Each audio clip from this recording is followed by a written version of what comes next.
YouTube, what's up guys? Welcome back to the channel. Crazy story time. I was driving my Celica filming the other day and I started getting a heavy vibration and I didn't know what it was and I was like, what's going on? Pulled over to the side of the road. My brain thought, oh, it's probably a brake pad. No. The lug nuts, one of the lug nuts broke off. What I think happened was I don't think I torqued down the lug nuts tight enough. Crazy. I've never done that before. I don't think I torqued them down at all or not tight enough on that one wheel. It was a driver's side front wheel. And I pulled over, and as soon as I pulled over, a lug nut and a wheel stud broke off and like was laying on the ground. Crazy. So let me show you. Look at that, isn't that crazy? So that was what was there. That broke off. That's crazy. I haven't seen that before.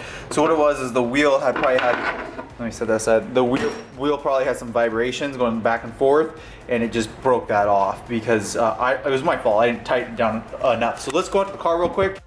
So here is the wheel. This is the OEM one. You can see that it's missing that one in there. So my finger goes all the way in there. It snapped off. Here's one that's kind of been stripped. And what it was, I really think it was, is that the wheel, with the spacers, it didn't like those lug nuts going on there. It didn't go on right, or I didn't tighten it enough. So first things first, to install the new ones, which here's a new one. I'm gonna show you guys how to do this on a Toyota. Let's go ahead and lift the car up and remove the wheel. So actually, as I was removing, so this is the one that broke off. As I was removing this one, it broke off too. I think with those wheel spacers and then me not threading it on right, it really wobbled these loose and it damaged that. So this is some consequences of not tightening your wheels or your lug nuts, so make sure you always do that. Look right here, this one was kind of stripped too. You guys see that? So let's replace all 5 of these. I'm gonna show you guys how. Next step you gotta do is remove the rotor. And how are you gonna do that? You gotta remove the caliper. I'll show you how to do that. All right, so you have to remove the brake, caliper, and then you have to remove the rotor. And so you guys can see where these just sheared off. Where's my new one? Here's my new one. You can see right here. Beautiful, right? I think they might even be a little bit longer. No, they're the same length. Never mind, I take it back. See, now my wheel is kind of locked right now, so I'm gonna have to go put it in neutral and see if I can roll the hub left or right so that I can bang these out. There is a little gap right here on purpose. The reason for this gap is so that you can hit these out with a sledgehammer. Okay, so I pulled it out of gear, so look, it rotates. You guys see that? There we go. So let's hit this one right here, the broken one. We're gonna grab something that will fit to knock that out, and then I'll use my sledgehammer. Okay, so I used a little degreaser, and on mine, I really gotta lay into it, but I got this one out, as you guys can see. I'm gonna hit the rest of them out and just go to town on it. I don't wanna do it because it's gonna hurt your ears with the camera, but I'm not kidding you. You just gotta, I'll try it real quick here. I hope headphone users beware. You see that? Pop right out. And then we'll try one more. Now these little ones are gonna be a little bit more difficult because I'm gonna need to do something else, but I'm going to town on that, I promise you guys. All right, easy though. So we're gonna do the last 2 right here. I'm gonna get something to push that. Boom, just like that, easy enough, they're all out. So I got the new ones, and we're just gonna slide them in the back right there. You know, I've seen people use PB Blaster. That stuff stinks. It's so strong smelling. But if you have to use it, you got to use it. That's fine. Again, I didn't use it. I just used a degreaser. I got the 2 broken ones and then the 3 okay ones, and one was, I think, stripped right here. Now we got these new ones, and I can put a link down below if you guys need that help. But wow, good job, Mitch. Okay, so let's go ahead, clean this up, and install. Ooh, that looks better.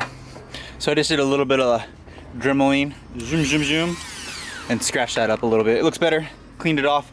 So let's go ahead and grab the new ones and slide these in. Look at those bad boys. Okay, so this is a little bit different on the way on. On the way on, there's some grooves in the back that you want to get in.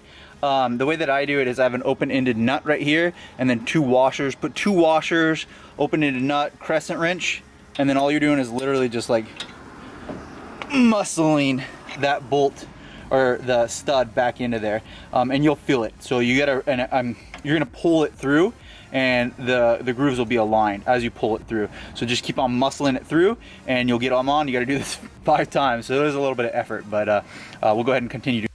Okay, so that's one new one in. As you guys can see, I did lefty-loosey, and it was so far in there that it did not want to come out, so we're good. That's all the way in there, and it's flush up against it, so we're happy. So let's go ahead and do it with the rest. While you're tightening these, you got to put the car, because there's no brake to tighten it, you got to throw it back into, like that. You got to throw it back into first so that the transmission holds it, otherwise it's going to spin around in a circle. And then I was doing the adjustable crescent wrench. I switched over to my my big old breaker bar, and we've been doing that like that. So then you just go like that and tighten it on there. Perfect, easy. Let's get it done. And just like that, we're done. So put the wheel back on. Use the OEM lug nuts, tighten those back on. I do have wheel spacers coming in that are proper ones. There's not ones that are sandwiched between. They're on order. They should be here anytime. I'll show you guys how to install those. Ignore the ugly wheel. I will be fixing the OEM GTS wheel. It's just the way it came from the previous owner, kind of worn and torn on that one. I think they use it as snow tires. That being said, it looks awesome though that I have the new studs on there. Everything's tightened and good to go. Let's lower the car back down and call it a day.